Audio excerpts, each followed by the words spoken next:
बांग्लादेश के खात्मे के लिए रूस वाले एक्शन मोड में आए योगी आदित्यनाथ। दीपू चंद्र दास के बाद एक और हिंदू युवक बना बांग्लादेशी दरिंदों का शिकार।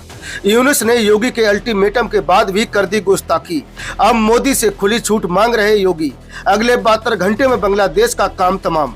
जब अन्याय सीमा पार कर जाए, जब अपनों का खून सड़कों पर बहने लगे और जब सामने वाला अपनी मर्यादा भूल जाए, तो फिर समझौता नहीं रण होता है। उत्तर प्रदेश के मुख्यमंत्री योगी आदित्यनाथ ने बांग्लादेश को 2 टूक चेतावनी दे दी है। अपनी हद मत भूलो। यह सिर्फ एक बयान नहीं, बल्कि उन ताकतों के खिलाफ युद्ध का घोषित ऐलान है जो हिंदुओं के खून से अपनी रणनीति चमका रही है। खास तौर पर यूनुस और उनके टट्टुओं को योगी आदित्यनाथ की इस हुंकार के बाद अलर्ट हो जाना चाहिए। दीपू चंद्र दास से लेकर अमृत मंडल तक एक एक बूंद का हिसाब करने की तैयारी योगी आदित्यनाथ ने कर ली है और यह हिसाब कोई और नहीं बल्कि भगवाधारी बाबा करेंगे। बांग्लादेश में दीपू चंद्र दास की बेरहमी से हत्या हुई और पूरा बांग्लादेश तमाशा देखता रहा। अभी उनकी चिता की आग ठंडी भी नहीं हुई थी कि अमृत मंडल नाम के एक हिंदू युवक को भीड़ ने पीट पीट कर मार डाला। दिलचस्प बात यह है कि पीडीए की कंठी माला जपने वाले अखिलेश भैया खामोश हैं। उनके चेहरे पर जैसे किसी ने ताला लगा दिया हो। मोहम्मद यूनुस जो खुद को शांति का दूत कहते हैं, वो धृत राष्ट्र बनकर सब तमाशा देख रही हैं। लेकिन उन्हें यही नहीं पता है कि सीमा के इस पार एक ऐसा नेतृत्व भी है जो ईंट का जवाब पत्थर से देना जानता है। एक तरफ नरेंद्र मोदी दिल्ली में बैठे हैं और मोदी साइलेंट रहकर बांग्लादेश का काम तमाम करने की तैयारी कर चुके हैं, लेकिन दूसरी तरफ योगी आदित्यनाथ ने भी साफ संदेश दे दिया है, अगर बांग्लादेश के हिंदुओं पर आंच आई तो उसकी तपिश ढाका तक महसूस होगी। दीपू चंद्र दास की शहादत बेकार नहीं जाएगी। अब बदला भी होगा और बदलाव भी। योगी आदित्यनाथ ने साफ कर दिया है कि उनके भीतर भी एक हिंदू बसता है और हिंदुओं पर अत्याचार वो किसी कीमत पर बर्दाश्त नहीं करेंगे। भारत अब खामोश तमाशाई नहीं रहेगा।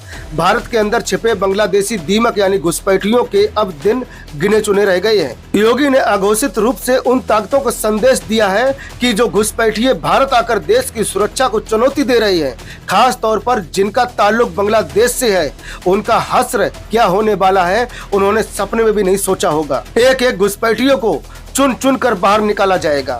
दीपू चंद्र दास के हत्यारों को भले ही यूनुस बचा लें, लेकिन भारत की जमीन पर पल रहे उनके हमदर्द योगी के बुलडोजर से नहीं बच पाएंगे। मोहम्मद यूनुस साहब सुन लो, सत्ता की कुर्सी पर बैठकर नपुंसक की तरह तमाशा देखना बंद कर दो। योगी आदित्यनाथ का यह कड़ा रुख बताता है कि भारत की विदेश नीति अब सिर्फ फाइलों तक सीमित नहीं रही है।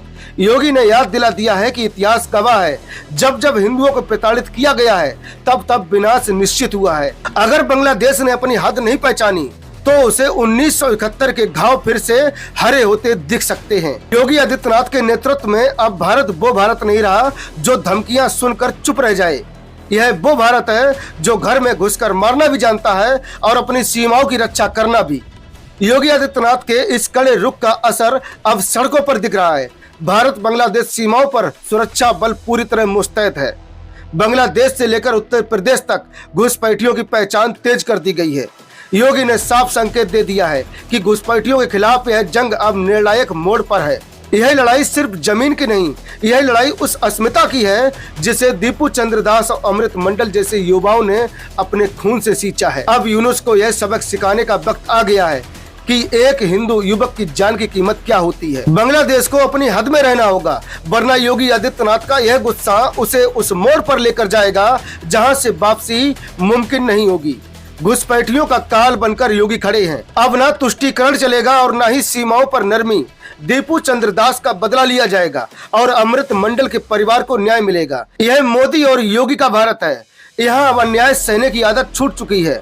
अगर आप भी मानते हैं कि योगी आदित्यनाथ का यह रुख सही है और बांग्लादेश को करारा जवाब मिलना चाहिए, तो इस वीडियो को इतना शेयर कीजिए कि इसकी गूंज ढाका तक सुनाई देनी चाहिए और वहां तक पहुंचना चाहिए। और कमेंट में जय हिंद जय भारत लिखना बिल्कुल ना भूलें। साइलेंट रहकर